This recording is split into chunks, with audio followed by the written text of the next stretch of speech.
জানেন আপনারা, যদি তার একটা নাম আছে, নাম আছে না, তার একটা নাম আছে, আবার জনগণ একটা নাম দিছে তাকে। এই ভদ্রলোকে পাওয়া গেছে সিলেটের জঙ্গলে, বর্ডারে। আমি বলি যে ভাই আপনি হলেন অ্যাপিলেট ডিভিশনের বিচারপতি, ওখানে গেলেন কেন? আমার জঙ্গলে গেছেন কে? আমার পাওয়া গেছে তাকে কলার পাতা গায়ে দেওয়া অবস্থায়। আচ্ছা বলেন তো আপনি কলার পাতা গায়ে দিলেন কে? আসলে সবাই জানে গেছিল পলানোর জন্য আর কি, পলাইতে গেছিল, কিন্তু ধরা পড়ছে হলো ওখানকার বিডিআর এর সদস্যদের হাতে। এরপরে জনগণ তাকে নিয়ে আসছে কিভাবে? গলায় গামছা লাগায়। গলায় গামছা গ্রামে লাগায় কাকে জানেন নাকি আপনারা? চোরে। খালি চোর না ছেঁচড়া চোর? ছেঁচড়া চোর। খালি তার জন্য নয়, বহু মানুষের জন্যই অন্ধকার হয়ে গেছে। বাংলাদেশের এই 15.5 বছরে, 15 বছর 7 মাস 5 দিন সবচাইতে বেশি জুলুম নির্যাতনের শিকার হয়েছে কোন দলের লোকেরা? বাংলাদেশ জামাত ইসলামী এবং ইসলামী ছাত্র শিবির জামাতের আমির মাওলানা মতিউর রহমান নিজামী সহ প্রথম সারির এক সিরিয়াল অনুযায়ী 11 জন নেতাকে হত্যা করা হয়েছে। কিন্তু জামাতের লোকেরা কেউ পালায় নাই। পালাইছে কেন? পালায় নাই, পালায় নাই কারণেই জামাতের নেতারা কোনো অপরাধ করে নাই, কোন দুর্নীতি করে নাই, কোন চাঁদাবাজি করে নাই, কারোর খাত জমি দখল করে নাই। তারা জানে তাদের অপরাধ এই বাংলাদেশে তারা ইসলামী রাষ্ট্র ব্যবস্থা কায়েমের আন্দোলনের নেতৃত্ব দেয়। এটার কারণে তারা কেউ পালায় নাই। আমাদের দেশেও এক নেত্রী কইছিল না, অমুকের বেটি পালায় না, কইছিল কিনা? পালাইছে আগে না পরে? আমি ওই দলের লোকদেরকে বলি যে ভাই হিসাব করে কাম করেন। আপনাদের দেখে কিন্তু উনি বিমানে উড়ে চলে গেছে। আপনাদের কি পরিণতি হয়েছে যদি জামাত কঠিন সিদ্ধান্ত না নিত? শেখ হাসিনা এবং আরেকজন তার সাধারণ সম্পাদক, কি নাম? আমি কাউয়া কাদের কইতে চাই না, ওবায়দুল কাদের। উনি বলছিলেন না যে শেখ হাসিনা সরকারের পতন হইলে 5 লাখ লোক একদিনে মরব, কিন্তু একজন লোক মরছে।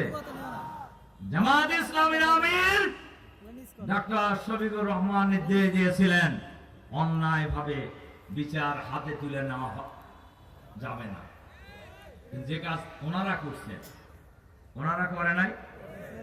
আমাদের নিরীহ লোকদেরকে রাস্তা থেকে তুলে নিয়ে গুলি করে হত্যা করেছে।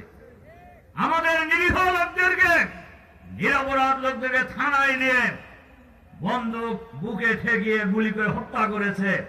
আমার উপজেলা উল্লাপাড়ার ওসি তাজুল, ওর কোনো ক্ষমা নাই। আমাদের একজন বড় ব্যবসায়ী ইয়াং তরুণ নেতা সাইদুর রহমানকে থানায় নিয়ে গুলি করে হত্যা করেছে। আমরা নির্দেশ দিয়েছিলাম আমরা আইন হাতে তুলে নেব না, একজন লোক মরে নাই। জামাত যদি নির্দেশ না দিত গোটা দেশ তামা হয়ে যেত। এত জুলুম করা হয়েছে জামাতের উপরে, কিন্তু আমরা ব্যক্তিগত কোনো প্রতিশোধ নেই। আমরা কি নিশ্চিত নেই?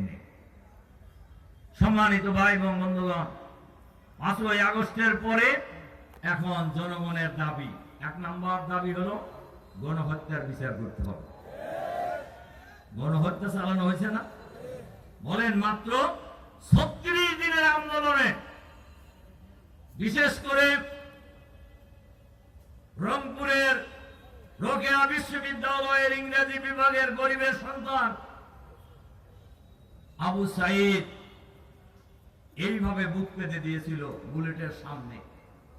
তার বিশ্বাস ছিল জনগণের পয়সায় পরিচালিত, জনগণের পয়সায় বেতনভুক্ত কর্মচারী এই পুলিশ তার বুকে গুলি চালাবে না। কিন্তু পরপর 3টি গুলি করা হয়েছে তাকে, আপনারা জানেন, এবং ওই জায়গায় সে নিহত হয়েছে।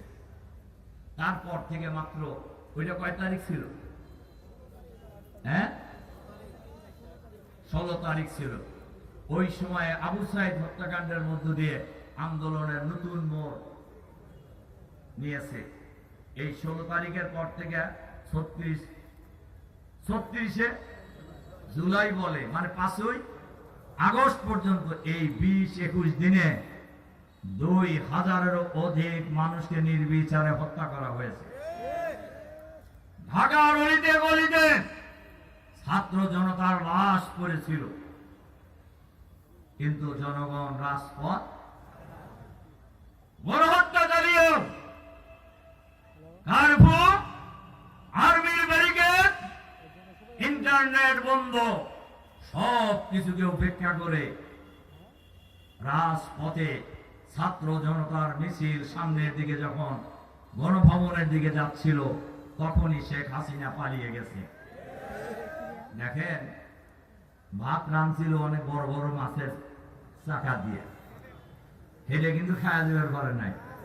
জানেন তো আপনারা, খাওয়া যেতে পারছে? খাওয়া যেতে পারে না। চাষা আপন যান বাসা, ভাত রাত্রে ঘিজু হয়ে গেছে।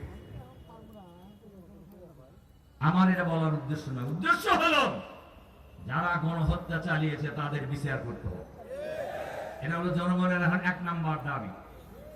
ইতিমধ্যেই যে ট্রাইব্যুনালে শহীদ মাওলানা মতিউর রহমান নিজামী সহ জামাত নেতৃবৃন্দকে ফাঁসি দেওয়া হয়েছে, ওই ট্রাইব্যুনালে শেখ হাসিনা সহ ফ্যাসিবাদের দোসরদের বিচার শুরু হয়ে গেছে। আমরা আজকের এই সমাবেশে অন্তর্বর্তীকালীন সরকারের কাছে আহ্বান জানাতে চাই, অবিলম্বে এই বিচার দ্রুত করে গণহত্যার সাথে জড়িত যারা, তাদেরকে বিচার করে ফাঁসি কার্যকর করতে হবে।